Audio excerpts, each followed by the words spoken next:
Everybody knows about the Vietnam War. The struggles, the fight, the longevity. What most people don't realize is how hard it really was.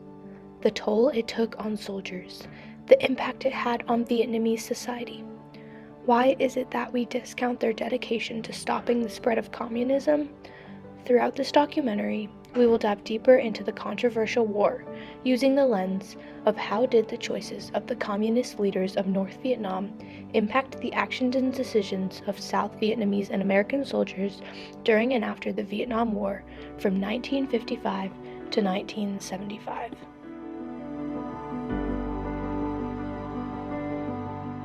The Vietnam War was a long, costly, and divisive conflict between southern and northern Vietnam, which pitted the communist government against South Vietnam and their United States ally. The conflict was ultimately intensified by the ongoing Cold War, and more than 3 million people, including 58,000 Americans, were killed, half of those being Vietnamese citizens. The war bitterly divided the American population even after Richard Nixon's withdrawal of U.S. forces with the Paris Peace Accords in 1973. The Communist forces of northern Vietnam ended the war by seizing control of the southern region in 1975. Afterwards, the country became unified under communist control and became officially known as the Socialist Republic of Vietnam the following year. American involvement in the Vietnam War dates back to the end of World War II, when they were struggling to find their own individuality against the colonization of the French. Ho Chi Minh, the leader of the Vietnamese Independent League, or Viet Minh, and founder of Vietnam's Communist Party, was able to blend nationalist, anti-French views with a Marxist governing system that he believed would solve all issues that Vietnam faced following World War II. In 1954, the Viet Minh rerouted and ultimately defeated the oncoming colonial French presence, liberating their country by capturing Dien Bien Phu, a French-led city in Vietnam. Following the guerrilla war in 1954, peace negotiations were set in Geneva, ultimately reaching a decision to divide Vietnam into northern and southern halves. It was decided that the communists, led by Ho Chi Minh, would govern the northern half, while South Vietnam would remain communist-free. Almost immediately, the North was seeing support from both the Soviet Union and the People's Republic of China. This support was not surprising, as both leaders in either country were using communist governing systems to keep control, and the spread of communism was their shared goal. On the other hand, the non-communist side of Vietnam had support from the United States, as their hope was to stop the spread of communism and stay independent in the conflict. This division sparked controversy immediately, and while no true fighting had commenced, it became the start of the Vietnam War. In 1960, the National Liberation Front, commonly known as the Viet Cong, emerged in hopes to challenge the strength of the government in the South. Right then and there, a civil war erupted for ultimate control over South Vietnam. This is when the battles began. Ho Chi Minh's reign began at an early age after getting expelled from school for protesting French involvement in Indochina. This passion for a private individualist society and government led him to join the new French Communist Party following the success of the Bolshevik Revolution, led by Vladimir Lenin. Just 3 years later, he traveled to Moscow and began recruiting members of a Vietnamese nationalist movement that would ultimately form the basis of the Indochinese Communist Party. Ho Chi Minh's ultimate strategy was to get the French to make the Chinese in the north withdraw. His goal was to get the French out of his country, and was able to do so by building a strong and powerful army and group that would be able to do so. Additionally, he worked towards a treaty with France in hopes of gaining independence, which assured reunification of the country at that time. After his hard work of promoting communist ideals throughout Asia, Ho Chi Minh died in 1969. This was one of the most crucial points in the Vietnam War, especially for North Vietnam, as they were gaining ground on the once strong southern enemy. His successor was Le Duan, becoming the most powerful figure in the North. He was appointed the General Secretary in 1960, so it seemed necessary for him to become the leader of the Northern Vietnamese Army. Le Duan led with an adherence to the Marxist and Leninist ideology, which ultimately convinced him that the expansion of the United States was inevitable, and only because of the capitalist state of the country. In 1964, President Lyndon B. Johnson developed the plans to bomb northern Vietnam, realizing that time was on the communist side and they had to act fast. After Le Duan took full control, he put in place an interesting strategy that began to put North Vietnam ahead despite the amount of power and materials that the U.S. had access to throughout their time in war. Instead of believing they had no shot, he took on a "it is what it is" attitude that allowed for his much smaller and less powerful military to ultimately take control. The actions and defensive strategies that the Viet Cong were taking late in the stage were spot-on counterattacks based off of the South. Quote, suggesting either its strategic empathy was especially strong at this time, or that Hanoi had penetrated the U.S. Embassy in Saigon and was literally reading the enemy's thoughts. One of Le Duan's first major strategic moves in 1969 included that they must weaken the Saigon regime before the United States would have any chance at escalating the war.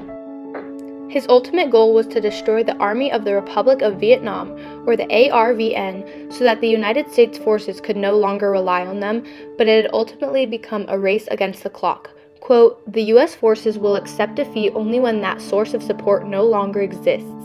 At this point, the Vietnam War had lasted for 10 years, and Le Duan's sense of urgency to put it to an end is how his strategic moves actually got done. His choices were clearly different from the ones of the United States and southern Vietnam. They were extremely laid back in their decisions and would give up land just after it was conquered in a brutal battle. Deloach earned 2 Purple Hearts and a Bronze Star in that one battle. He feels his efforts were diminished in value, however, as the United States quietly abandoned the hill just 16 days after winning it. The loss was just so great, the suffering was so great, and then to abandon it after such a tremendous sacrifice, it was very disheartening, and I felt that perhaps was one of the main turning points in the Vietnam War. It really set the American public at odds at the military operations that were being conducted in Vietnam at that time because of the way that the Hamburger Hill campaign was carried out. We would not take and hold territory. That was the biggest disappointment of the whole war. I mean, you'd take the same place 2 or 3 times and then stay there a day, blow up their bunkers, devastate the whole area, and then leave. And then they'd move right back in. The U.S. leaders were ultimately not dedicated to winning the war. It became an interesting situation, though, because the United States was putting all of its imperial power into one war. They were getting bogged down in Vietnam. This limited their ability to fight and protect their country elsewhere, which had been Le Duan's line of reasoning for years. He had a strong understanding of geostrategic realities and was extremely aware of his enemy's global advantages as well as their constraints. He told Southern communists that the United States would be defeated in a protracted war, but Le Duan knew that they would not back down anytime soon. Knowing this, it was a very difficult task to attack the U.S. Army at such a sensitive time in the war. Le Duan knew what he needed to do in order to take down the large empire, but one wrong move could mess up everything he had worked hard for. His communication to Southern communists had become blurry, and the resilience of the United States caused unrest among the Viet Cong and his leadership style. He continued his same forward-thinking strategies that aligned with the communist views of Marx and Lenin throughout his leadership role. While it ended up drawing out the war 10 more years, the resiliency roles switched, and he ultimately tired out the United States and Southern Vietnamese soldiers until Nixon withdrew the troops in 1975. Following the end of the war, according to official and non-official estimates, between 200,000 and 300,000 South Vietnamese were sent to re-education camps. Many Vietnam veterans claimed that people treated them with indifference and seemed uncomfortable listening to their stories from battle. Some people, however, viewed returning soldiers as dangerous, violent symbols of an increasingly futile and terrible war. They endured torture, starvation, and disease while they were being forced to do hard labor. Thus, it wasn't just the United States citizens that disagreed with the war and treated the veterans in a poor manner. Due to the fact that the Vietnam War lasted for decades, it weakened U.S. military morale over time, undermining the United States' commitment to internationalism. The tense atmosphere and frustrating nature of the war eventually caused a significant decline in the motivation and performance of American forces in Vietnam. Some soldiers reacted to their situation by lashing out violently against the Vietnamese, while others took out their anger on U.S. military leaders. Following the war, 15% to 25% of United States Vietnam veterans, between 500,000 and 700,000 people, suffered from post-traumatic stress disorder, a psychological disease brought upon by acute combat experience. To help cope with the difficult experiences they were facing, some U.S. soldiers used drugs or alcohol as an escape. As the overall situation for American troops became worse, race relations within the U.S. military also deteriorated. It resulted in an overall bad experience for the United States as a whole. Another reason why so many of the soldiers had an extremely difficult time in Vietnam was because many of them were forced to go. Quote, 1/3 were volunteers who had chosen to join the military. Many of these men were career soldiers or recent graduates of military academies. Another third were drafted into the military. The final third enlisted because they expected to be drafted soon. In some cases, men who entered the service by enlisting rather than being drafted received better duty assignments.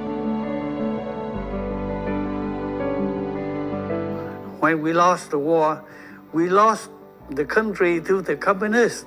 Remember, the U.S. come into Vietnam to prevent the communists to come in South Vietnam, but they somehow they let the communists took over South Vietnam, and we lost our country.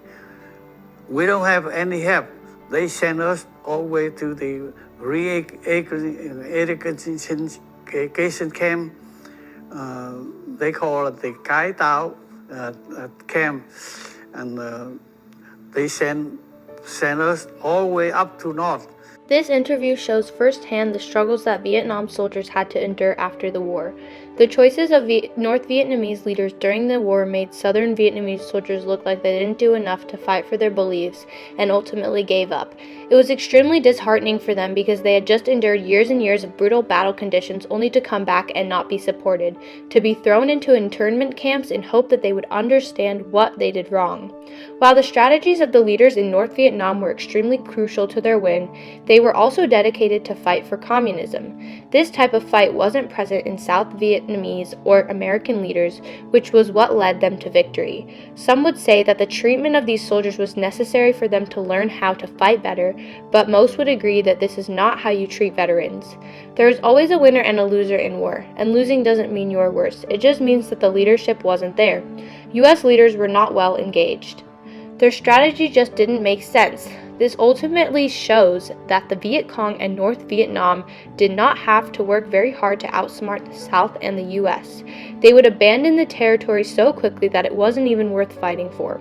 It seemed as though the United States leaders didn't want to win, which took a toll on South Vietnamese and United States soldiers. This is the reason that the communists won the war.